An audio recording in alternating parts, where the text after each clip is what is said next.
Hi guys, it's me, Breaks, and welcome back. Hello guys, welcome back to my channel. Please don't forget to click the subscribe button at yung katabi niyang notification bell para ma-update ka whenever I upload a video. And kung bago ka pa lang dito sa aking YouTube channel, hello, my name is Breaks Tiguman and I do YouTube since 2017. So ayun guys, for today's video is sasagutin ko yung mga tanong nyo, and also nag-post pala ako ng mga Q&A video sa aking Facebook, sa aking My Day. So ayan guys, so share ko lang sa inyo, and this is my first ever Q&A video. So ayan, so yay! So ayan guys, let's get started. So the first question is, so dito ko pala ipopost yung screenshot dito. So ayan, makikita nyo yan dyan. So the first question is coming from Vanessa Uy. So hello, shout out Van. She is my classmate ko siya, kablock ko siya. So shout out sa mga kablockmates ko dyan. So ang question niya is how to be motivated in doing school works despite the barriers like lack of internet and so on. So ang motivation ko lang talaga is na maipapayo, not for me, not kang Vanessa, sa lahat. Kung wala kayong motivation or nawalan kayo ng pag-asa, isipin nyo na lang yung goals nyo. Isipin nyo bakit nyo ito sinimulan.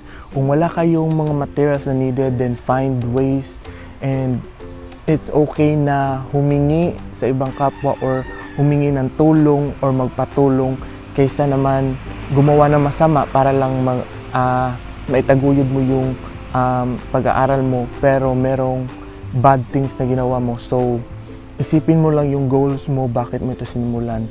So yun lang, para ma-motivate ka, and also huwag mahiyang humingi or magtanong or humingi ng tulong sa iba, kasi sa panahon ngayon tulong-tulong lang tayo sa pag-angat. Hindi dapat yung meron tayong iniiwan patungo sa ating mga pag-go sa ating journey sa life. So ayun, sana nasagot ko, Van. Thank you so much sa question.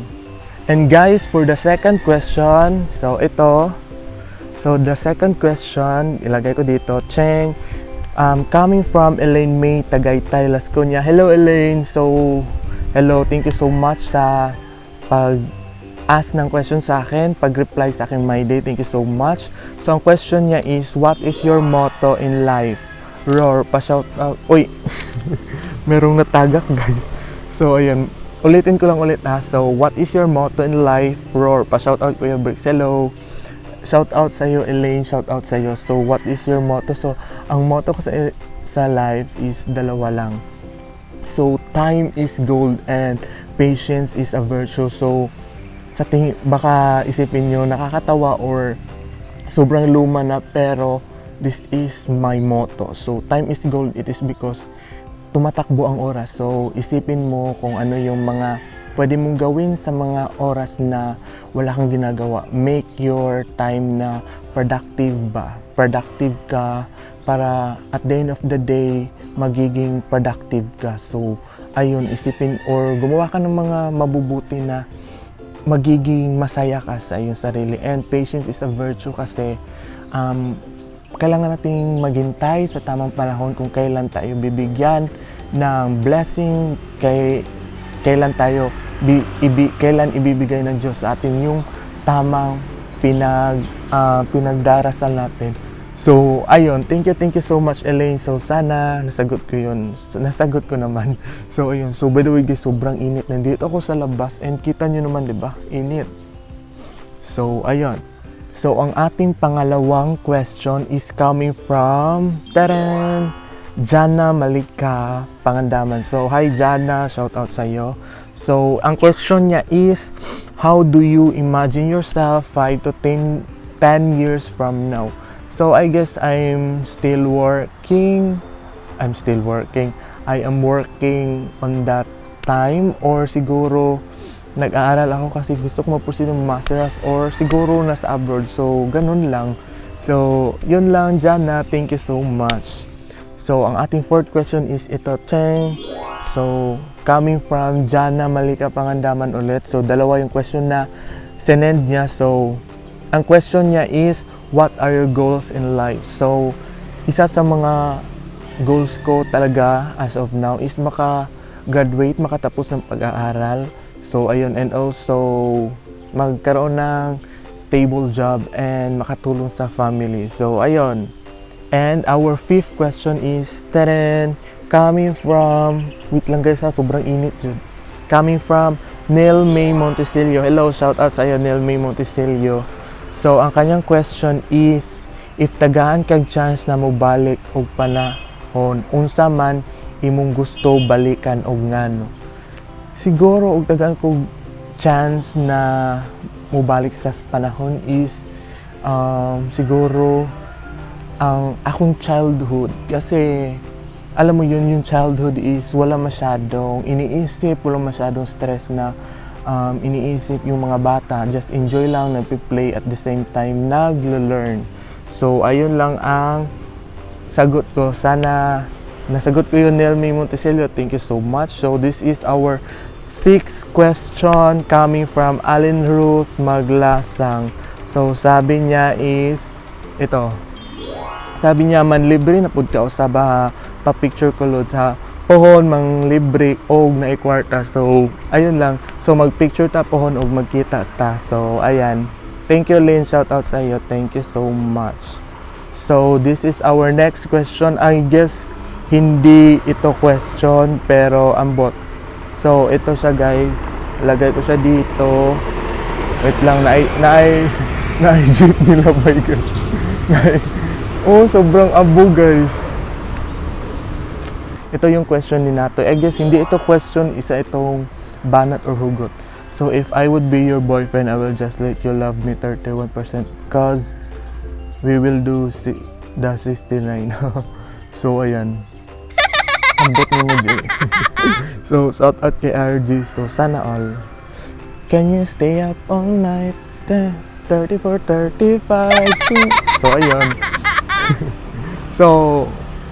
So ang ating next question is coming from Giselle Paragoso. So ito, lagay ko dito. Hi Giselle, shout out wala kay Giselle. So kay Giselle, ang question niya is, naay chance makaanak ka? So naay chance na makaanak siguro, or napo chance na dili. So maurot to siya. So ayan, shout out dai kay Ray po. Hello. So ayun, thank you Giselle sa question and support sa aking YouTube channel. So ka-blackmate po na ako si Giselle. So ayan, so next question is coming from Kyla Sarsaba. So akong classmate na po, classmate again. So ka-blackmate na ako siya. So iyang question is this one. How do you deal criticism? So kung marami mang how to deal criticism is kung marami mang magkriticize sa'yo or maraming magja-judge sa'yo or mag-criticize mag-criticize sa'yo is accept criticism because we cannot do anything about it. Kung i-criticize ka nila, accept it, then move on and wag mag-stick sa sinasabi ng iba, wag magpalulong or what do you call that, maging close-minded sa criticism ng iba. Just accept it, then move on para tuloy-tuloy lang sa buhay. Wala tayong pahay kasi sa mundong ginagalawan natin, meron talagang mag-judge or mag-criticize sa atin. So ayun, just go with the flow as long as wala kang inaapakang ibang tao. So thank you so much Kyla, thank you. So ka-blackmate sa ako na si Kyla. So ang ating next question is this one. Coming from Ethan Estrada. Hello Tan, ka-blackmate na po na ako. Classmate na ako si Ethan. So tara iyang question. Jollibee mukbang. So ayan. Gusto niyang mag-Jollibee mukbang daw kami pero soon baka naman allowance naman may IIT baka naman char lang. So pohon mag-Jollibee mukbang tayo. So hello Tan, see you soon. So ang next question nato is coming from Darwin Taylaran. So si Darwin is din siya, ka-college ko siya. He is from College of Education also, pero physics yung major niya. So ayang question is this one. Gwapo ba ko, char? Oo, gwapo or gwapa. We are all pretty and handsome in our own way. Walang ginawa yung Diyos na pangit. So ayun. Shout out Dar. So ang next question is coming from Charlene Sungkaso. Ang totoong pangalan pala nito is Charlene Sungkaso. She's my friend up until now since high school. So ayan, ang question niya is this one. Ready na ba ka makauyab sa pagkakaroon? Ready na dili. So maura to akong sagot. Si ready na dili. So ayan, shout out Charlene. Basta maura to akong tubag. So, ang ating next question is coming from Crystal Joy G. Serda. So, ito yung question niya. How did you survive the challenges in your life? So, si Crystal is kaklase ko siya, schoolmate ko siya since high school. So, ngayon hindi na. Kasi nasa ibang school siya and iba yung kurso niya. So, share ko lang.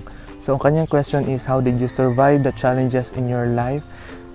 To survive the challenges in life, kailangan mo lang magpakatatag and also kanang stay positive para hindi ka malulong or mag-stuck doon sa negativity na hindi mo kaya yung mga challenges sa buhay.